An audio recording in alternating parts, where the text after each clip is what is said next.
Pada tahun 1981, seorang petugas kebersihan di Jakarta membuka sebuah kardus di pinggir jalan dan di dalamnya itu bukan sampah dan bukan juga bangkai hewan. Tapi sesuatu yang bahkan polisi pun butuh waktu berhari-hari untuk percaya. Karena yang ditemukan di dalam kotak itu adalah potongan tubuh manusia. Disusun rapi, bersih, seperti baru dicuci. Dan yang paling aneh, sampai hari ini gak ada yang tahu siapa korban itu. Tapi sebelum kita lanjut ke videonya, jangan lupa sediain kopi dan cemilannya supaya nontonnya lebih enak. Oke, let's go! Hari itu, tanggal 23 November 1981, lokasinya ada di kawasan Setiabudi, Jakarta Selatan. Dua buah kardus besar ditemukan di trotoar. Polisi datang membuka kardus pertama dan langsung mundur. Di dalamnya ada potongan tubuh manusia, tangan, kaki, dan kepala. Semua itu bersih. Nggak ada darah, nggak ada bau busuk khas mayat. Seolah-olah tuh ada seseorang yang dengan tenang memotong tubuh itu, mencucinya, lalu menatanya kembali ke dalam kotak. Dan anehnya, di sekitar lokasi itu nggak ada jejak darah. Nggak ada jejak pertarungan atau perkelahian, dan nggak ada saksi mata. Nah, di sini polisi tahu kalau mereka membutuhkan orang yang mengerti tentang tubuh manusia. Jadi di sini mereka memanggil Dr. Abdul Munim Idris, ahli forensik terbaik Indonesia saat itu. Ketika potongan-potongan itu tiba di meja otopsinya, Dr. Munim langsung tahu ini tuh bukan pembunuhan biasa. Karena apa? Karena luka-luka itu terlalu bersih dan terlalu presisi. Jadi setiap sendinya tuh dipotong tepat. Jadi setiap sendinya itu dipotong tepat di titik anatomi yang benar. Jadi seperti seseorang tuh yang paham betul mengenai struktur tubuh manusia. Nah, disinilah keanehan dimulai. Setelah pemeriksaan berhari-hari, Dr. Munim tuh menyusun profil korban. Yaitu korbannya seorang pria muda berusia antara 18 sampai 21 tahun. Dan tingginya tuh sekitar 165 cm, tubuhnya tegap dan badannya tuh agak gemuk. Dan ia juga punya kondisi medis langka yaitu fimosis atau penyempitan saluran urin. Ciri itu sebenarnya tuh mudah dikenali, tapi ketika polisi mencari laporan orang hilang itu nggak ada yang cocok. Nggak ada keluarga yang melapor, nggak ada nama, nggak ada identitas. Jadi korban ini tuh seolah tuh nggak pernah ada.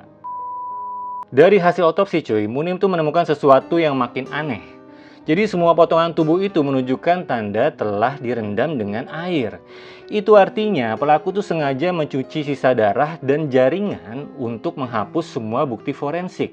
Tapi ada satu hal yang nggak bisa dihapus, yaitu waktu. Dari kondisi jaringan, Munim tahu korban tewas tuh kurang dari 24 jam sebelum ditemukan. Artinya pelaku tuh masih ada di luar sana. Tapi nggak ada sidik jari, nggak ada jejak, bahkan tuh nggak ada darah di dalam kardus. Jadi bersih banget. Nah, seseorang di luar sana itu berhasil membunuh, memotong, dan mencuci, lalu menaruh tubuh manusia di tengah kota Jakarta tanpa meninggalkan jejak apapun. Kacau. Begitu berita ini keluar, media menamainya kasus Setiabudi 13 karena jumlah potongan besar tubuh korban itu ada 13. Tapi sebagian orang percaya angka itu tuh bukan kebetulan. Ada yang bilang ini tuh bagian dari ritual mistik. Ada juga yang bilang ini peringatan dari sindikat gelap. Dan sebagian percaya ini kerja lebih dari satu orang.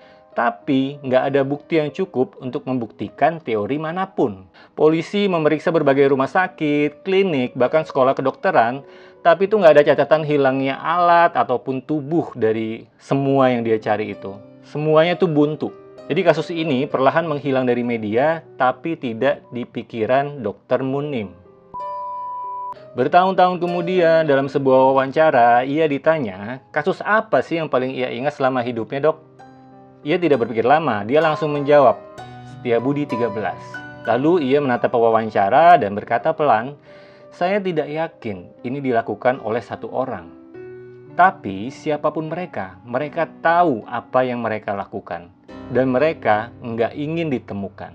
Jadi bagi Munim, kasus ini tuh bukan sekedar misteri pembunuhan, tapi cerminan sisi tergelap manusia. Di mana kekejaman bisa dilakukan dengan ketenangan total. Sudah lebih dari 40 tahun berlalu, nggak ada nama, nggak ada pelaku, nggak ada motif, hanya ada dua kardus dan potongan tubuh yang masih membekas dalam sejarah kriminal Indonesia. Dan yang paling menyeramkan, sampai sekarang itu nggak ada yang tahu itu siapa korbannya. Mungkin dia tuh nggak pernah ingin ditemukan, atau mungkin seseorang di luar sana itu masih memastikan agar kisah ini tetap menjadi misteri. Jadi inilah kisah kasus Setiabudi 13, kasus yang bahkan membuat ahli forensik terbaik di Indonesia berkata, ini bukan sekedar pembunuhan, ini pesan. Lu jadi inget nggak sih, di zaman-zaman dulu itu mungkin tahun 80-an atau 70-an, itu kan memang banyak kasus kayak pemujaan setan atau ritual-ritual mistik yang ada di film itu loh. Film Ibu atau film apa itu tuh, itu memang banyak kasus kayak gitu kan, kasus pembunuhan dan yang nggak ditemukan dengan jelas siapa pembunuhnya dan motifnya apa. Mungkin ini salah satu kasusnya, mungkin ya. Oke guys, gitu aja dulu ceritanya. Terima kasih sudah menonton. Kalau kamu suka cerita misteri seperti ini, klik subscribe, nyalain lonceng notifikasinya, dan tulis di komentar kasus mana lagi yang kamu ingin saya ceritakan berikutnya. Oke, bye.